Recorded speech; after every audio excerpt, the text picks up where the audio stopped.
आप जो भी जिस पद में जहां भी है, आपको बताया गया कि आपका क्या कर्तव्य है। देखो बड़े बड़े जो ऑफिसर जन हैं, उनको शपथ खवाई जाती है।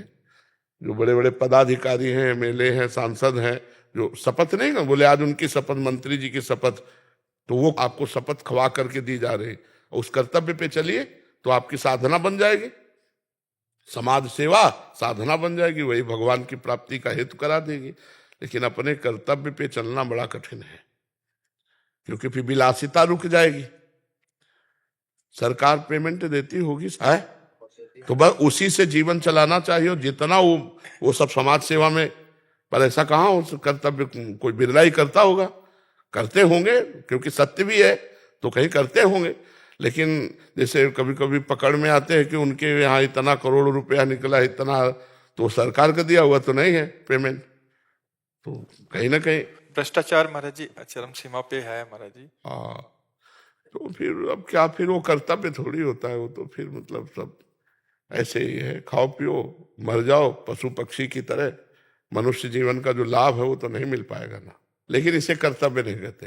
कर्तव्य तो कहते हैं कि सरकार के पैसे से जैसे आपको पेमेंट मिलती है, उसी से पानी पियो, उसी से भोजन पाओ, और अपना पेट्रोल लगा के जाओ और फिर वहां काम करो आप। कोई किसी ने बोला कि हम करते हैं, बट कह रहे एक रीत बन गई है, उस रीति को कैसे तोड़ा हाँ, जाए? भ्रष्टाचार की रीति होती है, सत्य की कोई रीति नहीं है, भ्रष्टाचार की रीति होती है। बहुत ऐसा होता है महाराज। अब इन चीजों को तो हम धर्म नहीं मान सकते ना, सत्य तो नहीं मान सकते ना, इनको करे कोई भी करे। महाराज जी उस पैसे से जो व्यक्तिगत जिसने लिया है उसका अहित होगा जीवन में उसके। अब तो है नहीं ना उनके पास, जीवन में वो कभी शांत नहीं हो सकता, कभी प्रसन्न नहीं हो सकता, कभी उद्वेग रहित नहीं हो सकता। ये तो उसके अंदर का विषय, बाहर तो उसको गाड़ी दिख रही है, बंगला दिख रहा है दूसरों। हाँ, और अभी तो ब्याज है, मूल तो आगे मिलेगा ना। भगवान ने किस लिए तुम्हें भेजा था, क्या कर दिया तुम्हें, उसका भी तो दंड मिलेगा। महाराज जी मानसिक चिंताएं जो होती हैं, क्लेश होते हैं, ये भी दंड का आचरण आचरण आचरण का परिणाम होता है। भले प्रकट में नहीं दिख रहा, बट ये जो मानसिक चिंताएं हो रही हैं, क्लेश बिल्कुल, हो रहे हैं, हमारी गलतियों का परिणाम ब्याज ही है, मूल तो दंड मिलेगा। भय, चिंता, शोक, उद्विग्नता, ये सब उसी का परिणाम होते हैं, उसी का परिणाम होते हैं। और बड़ी दुर्दशा होती है, बड़ी दुर्दशा, चाहे वो न्यायाधीश हो, चाहे कोई भी पदाधिकारी हो, यदि आप अपने कर्तव्य का पालन नहीं करते तो शोकित, चिंतित, परेशान एकदम। जब तक आचरण नहीं सुधारोगे, भजन नहीं करोगे, तब तक ठीक नहीं होगा। भजन करना अत्यंत आवश्यक है, तभी बुद्धि शुद्ध होगी। इस भजन सारथी सुजाना, भगवान राम जी ने कहा है इस रथ का सारथी बुद्धि है। अगर बुद्धि शुद्ध करनी तो नाम जप करे, भजन करे, तभी बुद्धि शुद्ध होगी। रुपया से शांति नहीं मिलती, रुपया से आनंद नहीं मिलता, रुपया से सदगति नहीं होती। विमान थोड़ी खरीद लोगे जहां भगवान के यहाँ जाना है। तो रुपया धर्म पूर्वक कमाओ। देखो हमारे यहाँ 4 पुरुषार्थ हैं, धर्म, अर्थ, काम, मोक्ष। तो धर्म पहले है, अर्थ लेने के पहले देखो ये तुम्हारा धर्म है कि नहीं। अगर वो अधर्म युक्त है तो भाई हम नहीं लेंगे। बड़ी बड़ी बड़ी मतलब व्यवस्थाएं हैं। ऐसा नहीं कि धर्मात्मा पुरुष गरीब होता है। चक्रवर्ती सम्राट महाराज अम्बरीश है, धर्मात्मा है। हाँ, ये जरूर है कि धर्मात्मा का साथ कम लोग देते हैं, बेईमानी का साथ बहुत लोग देते हैं। तो धर्मात्मा तो बिरले ही होते हैं। तो अपने को चाहिए कि कम से कम साधु संग मिला है, तो आप बिरले में हैं, आप सब साधारण में नहीं हैं, तो अब आप धर्म से चलिए। धर्म में कठिनता हो सकती है, लेकिन ऐसा नहीं हो सकता कि उसकी सदगति रुक जाए या उसका आनंद शोक में बदल जाए। हम कई बार बताए, अधर्म करने वाले हाइलोजन की तरह चमकेंगे, पर फ्यूज इनको पक्का होना है, पक्का होना है, आप समझ लो। धर्मात्मा पुरुष दीपक की तरह जलेगा, लेकिन वो कुल परंपरागत चलता रहेगा।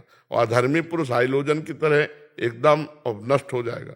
डरो बेईमानी के पैसे से, डरो बेईमानी करने से, दूसरों को दुख पहुंचाने वाले कार्यों से डरो।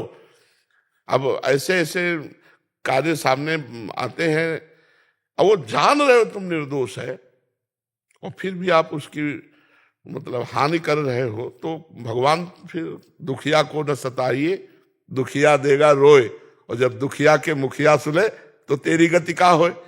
तो बस ये समझना है। ये आपकी बातों का बहुत प्रभाव भी हो रहा है हमसे। जैसे यहाँ तो इतने आते हैं, हमसे लोग मिलते रहते हैं, तो काफी जने ऐसे कहते हैं कि हमने अधर्म आचरण, जो ये अधर्म का धन आदि निषेध कर दिया है बिल्कुल।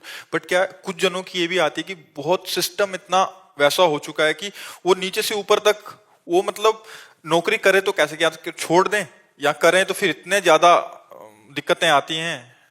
चलती चक्की देख के दिया कबीरा रोए, दो पाटन के बीच में साबित रहा न कोई। तो चलती चक्की देख के दिया कमाल ठठाए, और रहा सहारे कील के तो बाल न बांका जाए। कील कौन है? भगवान। अगर भगवान का आश्रय है तो हमें ये थोड़ी कि नौकरी छूट जाएगी तो क्या होगा। नहीं भाई, हम अधर्म पूर्वक नौकरी नहीं कर सकते, ये इस्तीफा लो। हम लेबरी कर सकते हैं लेकिन अधर्म आचरण नहीं कर सकते। तो भगवान देख रहे हैं ना तुम्हारे, इसने वो कहीं ना कहीं ऐसी जगह से उठा देंगे कि आप चमक पड़ोगे, पक्का समझ लो। ऐसा नहीं कि अपने ही कि ये सब होता है। ये वाला भय रहता है कि अभी इसको छोड़ देंगे तो कहाँ, तो वो भगवान का भरोसा लेके, क्योंकि सहारा नहीं लिया ना, भगवान का आश्रय नहीं लिया ना, बात तो ये है ना। और भगवान का आश्रय है तब तो सब बात बन जाएगी। भगवान का आश्रय नहीं तब तो डर लगेगा ही। यार भैया, परिवार चलाना, 4 रिश्तेदार नातेदार को देखना है, तो अब रुपया चाहिए। और जब ये सब चलता है तब फिर पता चलने लगता है कि पत्नी बीमार, बेटा ऐसा, वो ऐसा, और इतना दिमागी सिस्टम परेशान कि अब उसको रास्ता नहीं मिलता।